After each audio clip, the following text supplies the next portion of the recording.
There's a shift happening right now in mainstream media. The tactics that used to work on the public aren't really working as much as they used to. And we've been seeing it happen in real time. Today, we're going to unpack how the mainstream media tactics aren't working, especially after Kendrick's performance. Because as of lately, it feels like some of the gimmicks that would work on the public aren't working as much as they used to. Kendrick tackled a lot of topics and exposed people to a lot of things.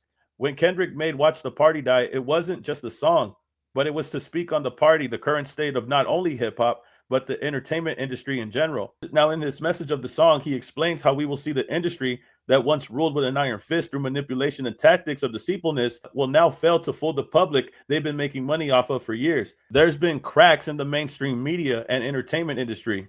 For decades, the entertainment industry, including music, film, and media, have relied heavily on manipulation tactics to shape public opinion, from controlling narratives to pushing manufactured artists or moments. However, those tactics seem less effective now, whether it be on the way that people have access to information. People don't rely on traditional media anymore. Social media, podcasts, YouTube, independent journalism. These are all examples of how people and fans use these methods to analyze, critique, and uncover agendas in real time. The public is becoming more media literate. The audience isn't as passive as before. People recognize PR stunts, label manufactured feuds, forced narratives, and industry plans. This awakening leads to skepticism around big media pushes. Younger generations are less interested in untouchable stars and more drawn to the authenticity. This could be noticeable when we see Kendrick Lamar go against Drake in the rap battle and how people feel about Drake's music now. But someone to talk about who recently dropped an album that receives high praise and has been selling millions of records worldwide is starting to get mixed reviews, and it seems like it's coming out of nowhere. But I don't think it's so far-fetched for Taylor Swift to get these type of mixed reviews. The curated perfection of someone like Taylor Swift might have worked flawlessly a decade ago, but now it could come off as ungenuine or overly strategic. When Kendrick Lamar made Watch the Party Die, Kendrick's recent performance, especially the diss track around Not Like Us, was more than just a cultural moment. It was a symbolic disruption. Watch the Party Die isn't just about Drake or the rap beef. It's a commentary on an entire system, calling out not just artists, but the media machines behind them.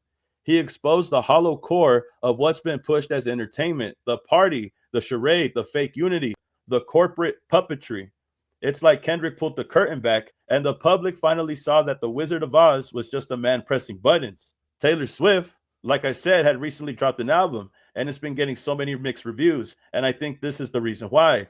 As Taylor Swift is getting mixed reviews, I thought that was strange because she usually has a lot of positive reactions from her albums coming out. People are real accepting of her albums on her release. There is some negative things, but this negativity, these mixed reviews are more noticeable than previous times. This could signal fatigue with the constant media saturation. Taylor has mastered the art of narrative control, but now some fans are questioning the authenticity of her storytelling, her relationships, and even her artistry. There's a growing sense that the Taylor machine, which again is backed up by UMG, though incredibly efficient, is starting to feel like a product, not a person. This isn't necessarily a fall from grace, but it might be the beginning of a plateau or a decline in influence. What's happening, Kendrick didn't just end a party, he exposed the party for always being fake. And now the public is starting to walk out.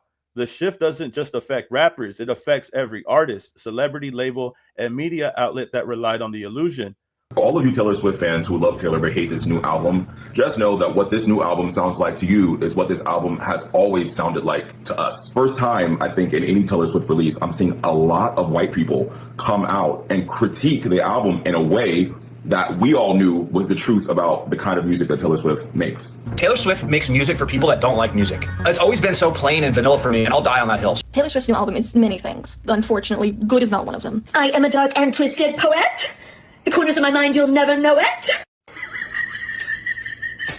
What used to work, oversaturation, manipulation, PR stunts, just doesn't hit the same anymore. People want truth, rawness, real stakes, and they're not afraid to question what they once blindly celebrated. But remember, Taylor Swift was in support of Kendrick Lamar. They've collabed before in the past. Taylor Swift and Kendrick Lamar do have a history of collaboration and mutual respect. Most notably on Bad Blood remix back in 2015, the partnership was a major cultural moment, pop and conscious rap coming together at the peak of both artists' influence. So it does raise a compelling question. If Kendrick is now challenging the system that Taylor benefits from, what does that mean for their past alignment? I mean, after all, she was celebrating him at the Grammys last year, and she seems to be happy for him when he wins the award. I'm sure that there's a positive relationship that they have. However, now Kendrick is talking anti-industry and anti-facade. Kendrick's recent work, including Not Like Us and Watch the Party Die, is about disrupting the machinery of entertainment. It critiques the fake alliances, PR-driven friendships, and image-first artistry that run the game. He's taking shots at a system that values virality and optics over truth and soul. Even though he never names Taylor, the critique naturally hits everyone who benefited from the system, and Taylor is arguably one of its most polished beneficiaries, besides Drake, of course. So while Kendrick may not be dissing Taylor directly, his message challenges the very foundation of what her brand has been built on: narrative control, commercial supremacy, and public image. No artist is immune when the public starts waking up, not even someone as powerful as Taylor Swift. The mixed reception to her last album shows signs of public fatigue. People are starting to see through the meta-narrative styling of her storytelling. People don't think that she's really being authentic with the music that she's making. And while she supported progressive causes, her brand still thrives off careful image management, industry relationships, and mass market appeal, the same thing that Kendrick is dismantling. This is why when Kendrick had did what he did, the impact that he's done after the beef is so important, because not only did it affect Drake, it's affecting Taylor Swift now. And I only feel like the negative comments being shared about Taylor Swift currently are more noticeable now because everybody is starting to see through the facade. They're starting to see how bland things are coming out, how bland things are looking. This wasn't just a beef between artists. It was a shift in power. The Kendrick and Drake battle felt different because it wasn't just lyrical, it was existential. Kendrick didn't just diss Drake, he challenged everything he stood for: wealth, clout, PR relationships, ghostwriting, even the alleged dark secrets. Kendrick said this ain't about rap, it's about what's real. That's the direct attack on the entire system that hip-hop has become entangled with. Labels manipulating beefs, streaming farms and chart rigging, fake friendship, rappers selling out their roots for global appeal. It's the same system that the pop industry, Taylor Swift in this case, is built on. The audience is changing. They want truth. They want realness. The new generation of fans is more skeptical. They notice when an artist is faking it. They can detect when the narrative is industry fed. They want authenticity, accountability, and a little bit more substance. So when Kendrick exposed Drake, even with all of Drake's commercial power, the public leaned in Kendrick's direction, but only because the audience recognized something real. And I feel like this is why Taylor Swift is going through what she's going through with these mixed reviews. I feel like it's more noticeable because of these reasons, the same reasons as Drake. Despite Kendrick and Taylor Swift being cool, this is essentially the same outcome that every artist is going to face, whether they like Kendrick or not. Whoever's getting support from the system might face the truth that Kendrick was trying to expose on Watch the Party Die. He wasn't just talking about hip hop. He was talking about the whole entire entertainment industry and its own version of the party. So Taylor Swift and Drake used the same system, just in different genres. Both curated their image to perfection. Both dominated for over a decade. Both relied on control, strategy, and media power. Both are now facing backlash from an audience that no longer buys the act. Kendrick didn't just defeat Drake. He broke the spell. And in doing so, he exposed how much the culture was being propped up on industry lies, not artistic truth. That ripple isn't stopping at rap. It's hitting every corner of entertainment. And some of the biggest names, Drake, Taylor, and others, are learning that you can't manipulate a conscious audience forever. And to be fair, it's important to make this distinction. I'm not saying that Taylor Swift is some villain in all of this, just that she is like Drake and has benefited from a system that is now being questioned.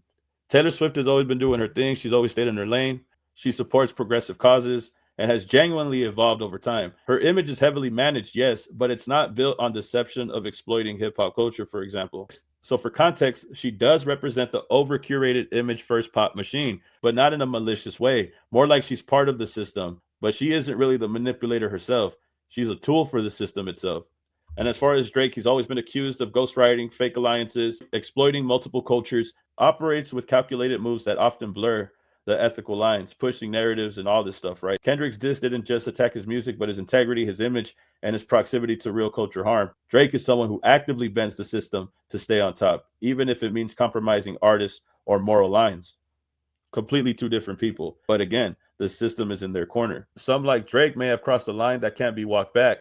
The nuance matters. So I'm not just trying to point at Taylor Swift or any other type of celebrity. I'm just trying to point out the system lifts certain artists up, how some play along, and how some push it too far. But y'all can tell me how you feel about this and get back to me, man. Big shout outs to everybody that you see here on the screen. Appreciate everybody that's tapped in. Y'all tell me how you feel about this situation here. Let me know how you feel about this in the comments. What are your thoughts on it? What are your thoughts on Watch the Party Die? How do you feel about the industry and what they feed us and everything like that, man? Y'all tell me how you feel in the comments below. Like, comment, subscribe, and I'll see you on the next video, man. Peace. Keep it a legend.